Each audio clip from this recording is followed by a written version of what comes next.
नमस्कार विद्यार्थियों, आज हम चर्चा करेंगे कामायनी के मनु का चरित्र। कामायनी के आमुख में ही प्रसाद जी ने मनु के चरित्र के विविध रूप को स्वीकार करते हुए लिखा है कि आर्य साहित्य में मानवों के आदि पुरुष मनु का इतिहास वेदों से लेकर पुराण और इतिहास में बिखरा मिलता है। इसीलिए वेदस्वत मनु को ऐतिहासिक पुरुष मानना ही उचित है। ये व्याख्यान इतना प्राचीन है कि इतिहास में रूपक का भी अद्भुत मिश्रण हो गया है। इसलिए मनु, श्रद्धा और ईड़ा इत्यादि अपना ऐतिहासिक अस्तित्व रखते हुए सांकेतिक अर्थ की भी अभिव्यक्ति करे तो कोई आपत्ति नहीं। उक्त कथन से स्पष्ट हो जाता है कि मनु मूलतः ऐतिहासिक पुरुष है। तो भी मनु का चरित्र विकास में प्रसाद जी ने कल्पना का सहारा लिया है। अतएव ऐतिहासिक मनु मन के प्रतीक के रूप में ग्रहण किए गए हैं। मन के अन्य रूपों में राजा और स्मृतिकार इत्यादि है। अनेक विद्वानों का यह मानना है कि मनु का जो अनेक रूप है उनका यदि समन्वय किया जाए तो मनु का पहला रूप प्रजापति रूप है, जो कामायनी में मनु ईड़ा युग में मिलता है। दूसरा बौद्धिक कर्मकांडी देव रूप है, जो जल प्लावन में श्रद्धा त्याग तक माना जा सकता है। और मनु का तीसरा रूप मनु ईड़ा युग के अंत होने पर आनंद पथ की ओर बढ़ते हुए देखा जा सकता है। वास्तव में मनु का चरित्र निर्माण के लिए प्रसाद जी ने इतिहास के केवल कुछ तथ्य ही ग्रहण किए हैं। कहीं कहीं उन्होंने मनु के चरित्र विकास में परिवर्तन भी कर दिया है। वासना से ग्रस्त अनाचारी और अत्याचारी मनु भी प्रसाद जी के दिमाग की करामात है। हम उनके चरित्र का बिंदु वाइज अध्ययन करेंगे। पहला बिंदु है चिंतक और कर्मकांडी रूप। मनु का चिंतक कर्मकांडी देव के रूप में चित्रण कामायनी के पहले सर्ग में किया गया है। मनु मूलतः देव है। भोग और विकास की अतिशयता के कारण से देवलोक का विनाश हो जाता है और देवताओं में केवल मनु ही शेष रहते हैं। जल प्लावन के विनाश लीला को वे हिमालय की चोटी पर बैठे सजल नेत्रों से देखते हैं। प्रलय प्रवाह और विगत जीवन के संबंध में विचारशील मनु चिंता कातर, निराश, नियति प्रेरित और आत्मविश्लेषण में रत चिंतक व्यक्ति के रूप में दिखाई देते हैं। चिंता के स्वरूप विश्लेषण में वे चिंता को अभाव और चपल बालिका मानते हैं। वे सृष्टि के अग्रदूतों का विनाश और असफलता के कारणों का विवेचन भी करते हैं। जीवन और जगत पर विचार करते हुए मनु के मन में जिजीविषा उत्पन्न होती है। वे चिंता मुक्त होकर जीवन को चलाने के लिए यज्ञ आरंभ करते हैं।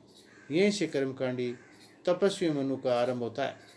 वे नियमित रूप से यज्ञ का अवशिष्ट अन्न कहीं दूर रख आते हैं। उन्हें यह सोचकर प्रसन्नता होती है कि उनकी इस तरह के कार्य से कोई व्यक्ति इस प्रलय में अपना बचाव कर लेगा। दूसरा रूप है वो है श्रद्धादेव। युवा तपस्वी मनु के जीवन में अरुणिमा लेकर श्रद्धा का आगमन होता है। श्रद्धा के कहने पर मनु जीवन का सही अर्थ समझते हैं। श्रद्धा के अलौकिक सौंदर्य को देख करके मनु मंत्रमुग्ध हो जाते हैं। दोनों का परिचय बढ़ता है और श्रद्धा मनु के सामने समर्पण कर देती है और कहती है, समर्पण लो सेवा का सार, सजल संस्कृति ये पतवार, आज से ये जीवन उत्सर्ग, इसी पत्तल में विगत विकार। समर्पिता श्रद्धा के प्रति आकर्षित मनु के मन में काम का संचार होता है। धीरे धीरे वासना का उदय होता है। यही तपस्वी और कर्मकांडी मनु न होकर के सामान्य मानव की भ्रांति प्रेमासक्त हो जाता है और देवों के प्राचीन सोमरस का पान करके कामांध हो जाता है। वे मानव सृष्टि को आगे चलाने का उपक्रम भी के बारे में भी विचार करने लग जाते हैं। श्रद्धा को पाकर मनु के चरित्र में एकाधिकार का विकास होने लगता है। मनु आत्म सुख को सब कुछ समझ बैठते हैं। मनु के जीवन में जो तपस्या थी वह हिंसक रूप धारण कर लेती है। अपने विनोद के लिए आखेट करने में मनु का कुछ भी हिचक नहीं होती। मनु के व्यक्तिक रूप का इतना विकास हो जाता है कि वे श्रद्धा पर एकाधिकार से शासन करना चाहते हैं। ईर्ष्या सर्ग तक पहुँचते पहुँचते मनु के चरित्र में हिंसा और ईर्ष्या प्रकट होती है। भावी संतान का सुख कल्पना में लीन रहने वाली श्रद्धा से उन्हें विकर्षण होने लगता है, अपने स्वत्व की मांग करने लग जाते हैं। अपने भावी शिशु को अपनी प्रेम में बाधक मानकर मनु गर्भवती श्रद्धा को छोड़कर चला जाता है। कितनी बाधाएं आई होगी, कितनी आत्मग्लानि और कितना संघर्ष उनको करना पड़ा होगा, पर वे अपनी वासना उपासना को नहीं रोक सके। इच्छा प्रेत उन्हें गति अप्रतिहत करती रही है। तीसरा पॉइंट है कर्मशील मनु। मनु का चरित्र आद्यांत कर्मशील रहा। प्रलय के पश्चात मनु के चरित्र में कुछ स्थिरता अवश्य आई, परंतु शीघ्र ही कर्मशील होकर यज्ञ में वे प्रवृत्त हो गए। मनु की कर्मशीलता की वास्तविक रूप ईड़ा सर्ग में मिलता है। उजड़े हुए शाश्वत प्रदेश में फिर से बसाने में ईड़ा मनु की सहायता लेती है। ईड़ा जानती है कि मनु जैसी तपस्वी और ऊर्जारिक्त व्यक्ति इस कार्य को कर सकता है। मनु को भी वे अपनी शक्ति और सामर्थ्य पर विश्वास दिलाती है। मनु के कर्मशील व्यक्तित्व के कारण से शाश्वत प्रदेश सुख और समृद्धि का केंद्र बनता है। मनु को अपने कर्मशीलता पर गर्व भी है और अधिकार भरे स्वर में शाश्वत प्रदेश के निवासियों को वे विश्वास भी दिलाते हैं। चौथा पॉइंट है कृतज्ञ मनु। मनु का चरित्र मानवीय गुणों से मिलकर के बना है। मनु एकाधिकार वासना के कारण जहाँ साधारण कोटि का मनुष्य की श्रेणी में आ जाते हैं, वहीं मनु कृतज्ञता के जो भाव जुड़े हैं उससे उच्च कोटि के मनुष्य में गिनती होती है। अपने अहम और अतिशय व्यक्तिवाद के कारण से मनु श्रद्धा को छोड़कर शाश्वत प्रदेश चले जाते हैं। वहाँ अपनी कामांधता के कारण से वे पुनः वासना के गर्त में गिर जाते हैं। श्रद्धा घायल मनु की सेवा करती है और मनु अपने अहम से मुक्त होकर पश्चाताप करते हैं। पश्चाताप के व्यक्त करने के पश्चात मनु को इतना नैतिक साहस बचता नहीं है कि वे श्रद्धा के सम्मुख रह सकें, इसलिए आत्मग्लानि के कारण से वे पुनः श्रद्धा को छोड़कर चले जाते हैं। अगला पॉइंट है कामुक रूप।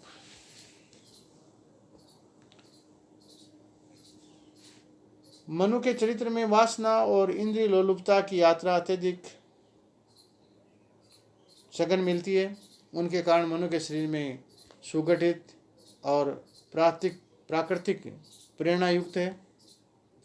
श्रद्धा को देखते ही मनु अपने आपा खो देते हैं, उनके प्रति आकृष्ट हो जाते हैं। नारी के प्रति आसक्त होना मनुष्य की प्राकृतिक और सहज स्वाभाविक स्वभाव है। देव जाति के विनाश और अपनी संपूर्ण चिंताओं को विस्मृत कर मनु भोग की ओर अग्रसर होते हैं। मनु की इंद्रिय लोलुपता श्रद्धा के आत्मसमर्पण को और बढ़ा देती है। सोमरस के निरंतर पान करने के कारण से मनु श्रद्धा के इंद्रिय सुख की कामना करते हैं। इसका चरित्र कवि ने बड़े मर्मस्पर्शी ढंग से किया है। मनु के प्रेम में प्रतिदान की अपेक्षा लेने की प्रवृत्ति अधिक है। मनु श्रद्धा से प्रेम करते हैं जो स्थायी नहीं क्षणिक है। उसका मूल कारण मनु की कामुकवृत्ति और वासनामय दृष्टिकोण है। मनु के चरित्र में सबसे बड़ी दुर्बलता यह है कि वह अपने प्रेम को स्थायित्व नहीं दे पाता। क्षण भर में तुष्ट हो जाने वाला व्यक्ति न तो कभी हार्दिकता का परिचय दे सकता है और न कभी अविचल रूप से प्रेम मार्ग पर चल सकता है। अपनी इस दुर्बलता के कारण से मनु श्रद्धा को छोड़कर ईड़ा के प्रति आकृष्ट हो जाता है। शाश्वत प्रदेश के निर्माण में वह ईड़ा के प्रेम पास में फंस जाते हैं। वे इस कृत्य की पूर्ति के लिए अपने सामाजिक पद प्रजापति को भी भूल जाते हैं और प्रजा कहलाने वाली ईड़ा पर अनाचार करने के लिए कटिबद्ध हो जाते हैं। अगला पॉइंट पर यदि हम विचार करें तो वह प्रजापति मनु। मनु को प्रजापति के रूप में ब्राह्मण उपनिषद और पुराणों में चित्रित किया गया है। प्रजापति का व्यापक रूप से प्रयोग किया गया है। प्रसाद ने भी कामायनी में मनु को प्रजापति रूप में चित्रित कर प्राचीन परंपरा का निर्वाह किया है। प्रजापति के रूप में मनु शाश्वत प्रदेश का पुनर्निर्माण करते हैं।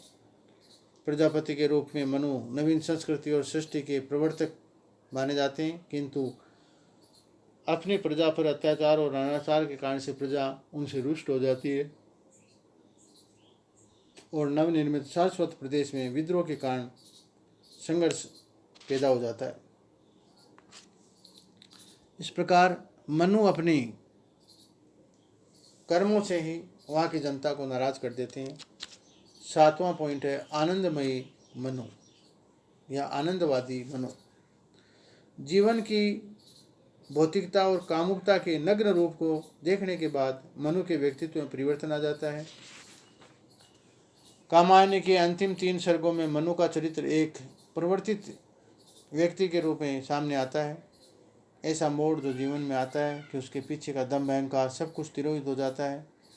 उसे नूतन प्रकाश किरण का आभास होता है। वस्तुतः मनु का आनंदवादी रूप इस संपूर्ण काव्य का मूलाधार है। जीवन के विविध दुख सुखात्मक अनुभवों के पश्चात मनु अनुभव करते हैं कि जीवन की वास्तविक और आंतरिक संतोष भौतिक उपायों से उपलब्ध नहीं हो सकता। अतः भौतिकवाद के प्रतीक शाश्वत प्रदेश के विध्वंस के पश्चात मनु में गलानी भर जाती है। उन्हें ज्ञान हो जाता है कि श्रद्धा के विरक्त होकर जीवन मिथ्या हो गया है। जीवन का इंद्रजाल को समझ कर मनु भाग जाते हैं। वास्तव में जीवन की विडंबना इस बात में है कि इच्छा, क्रिया और ज्ञान तीनों का समन्वय हो। यदि समन्वय नहीं हो पाता तो जीवन में आनंद प्राप्त नहीं हो सकता। श्रद्धा इन तीनों को मिलाकर समरसता उत्पन्न कर देती है। मनु की स्थिति इस त्रिकोण के मध्य में थी। श्रद्धा के सहयोग से मनु स्थिति प्रज्ञ होकर अखंड आनंद में लीन हो जाते हैं। इस प्रकार श्रद्धा के सहयोग और ईड़ा के संयोजन से ही मनु आनंदवाद तक पहुँच पाते हैं। 8वां पॉइंट है मन का प्रतीक मनु। सांकेतिक रूप से विचार करने पर मनु को मन का प्रतीक मान सकते हैं।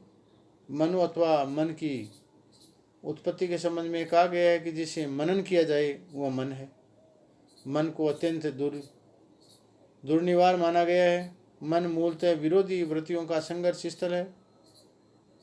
अहंकारमयी, चंचल, स्वच्छंद, संघर्षमयी, भोगोन्मुख, चिंताशील, परस्पर संकल्प विकल्प वृत्तियां विद्यमान रहती है। प्रसाद जी ने मन का प्रतीक मानकर, मनु को मन का प्रतीक मानकर इन सब वृत्तियों का परिचय दिया है। आरंभ में मन मनोमय कोश में स्थित है और चिंताशील भी है। श्रद्धा हृदय और विश्वास के प्रतीक है। इसीलिए मन जब हृदय के साथ संयुक्त होता है तो उसका उद्धार हो सकता है। उनके अहम का संचार होता है। इस अहम से उनके जीवन में एक गति आती है। मन के इस अहम भाव को अभिव्यक्ति कामायनी में आशा सर्ग के प्रारंभ में दिखलाई देती है। मनु का यह रूप हमें आशा स्वर्ग में मिलता है, जिसमें वे लिखते हैं, मैं हूँ वह वरदान सरदस क्यों लगा गूंजने कानों में, मैं भी कहने लगा मैं रहूँ शाश्वत नभ के गानों में। अपने व्यक्तित्व के ज्ञान के बाद मनु कर्मशील होता है। इस कर्मशीलता में अहम का पुट भी मिल जाता है। इसी अहम के प्रधान्य के कारण से मन अनेक प्रकार के कुकृत्य करता है और उसका पतन हो जाता है। वह ज्ञानमय कोश स्थित हो जाता है। मन भी अपने यज्ञ आदि में कर्मशील होकर हिंसक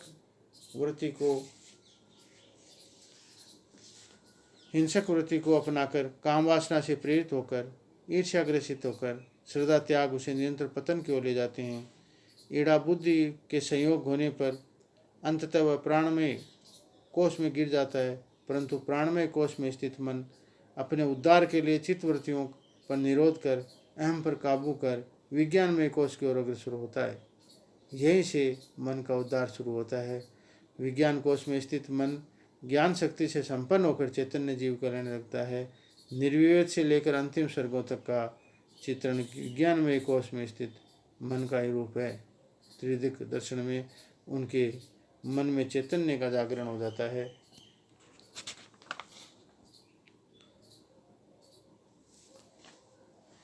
विज्ञानमय कोश में स्थित मन अभी भी इंद्रियों का विषय रहता है, परंतु जब मन को इंद्रिय रहता है, न इंद्रियों का विषय और न ही कोई स्थूल सूक्ष्म, तब मन उच्चतम स्थिति आनंदमय कोश में पहुँच जाता है। ऐसे में प्रकृति और पुरुष के अतिरिक्त किसी और अस्तित्व की कल्पना नहीं की जाती। श्रद्धायुक्त मन अंततः जीवन और जगत के सभी सीमाओं को पार करता हुआ उस स्थल तक पहुँच जाता है जहाँ स्व और पर कोई सीमा नहीं होती। मनु का चरित्र ऐतिहासिक और मन के सांकेतिक रूप में प्रस्तुत किया गया है। इस प्रकार मनु एक ऐसा चरित्र है जो मन का प्रतीक बनाकर कामायनी में प्रसाद जी ने बड़े अच्छे ढंग से चित्रित किया है।